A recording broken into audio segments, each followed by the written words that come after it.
বাংলাদেশের ঐতিহ্য, পুরনো বাড়ি কিংবা জমিদার বাড়ির খোঁজে যদি আপনি যেতে চান, তাহলে আপনাকে বিরুলিয়াতেও যেতে হবে। চলুন এই জায়গাটার গল্প বলি।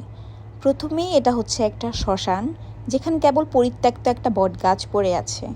এখানে যেতে আমার গা কিছুটা ছমছম করলেও এই বিশাল পাখির রাজত্ব কিংবা এই বিশাল বট গাছের কাছে তা কিছু না। এর পাশ ঘেঁষে রয়েছে একটি নদী এবং এখান থেকে আসার সময় এরকম অজস্র পুরনো বাড়ির দেখা আপনার মিলবে। এই রাজবাড়িটা তার মধ্যে একটা, যেখানে এখনো মানুষ সুন্দরভাবে জীবনযাপন করতেছে। আমি জানি না এরা তাদের বংশধরেরা কিনা, কিংবা হয়তো এখানে এমনিতেই থাকতেছে। গোলাপ গ্রামের সাথে বিরুলিয়াতে আপনারা এই জমিদার বাড়িও ঘুরে আসতে পারেন অল্প খরচে। এখানে যে ধোঁয়াগুলো দেখা যাচ্ছে এগুলো কিছুটা হরর মনে হলেও আসলে রান্নাঘরের ধোঁয়া। জায়গাটা অনেক পুরনো। আপনি যদি গোলাপগ্রাম যেতে চান তার পাশেই এখানে যেতে পারেন। আশেপাশে লোকাল পরিবেশের মধ্যে এরকম একটা জমিদার বাড়ি সত্যিই সুন্দর।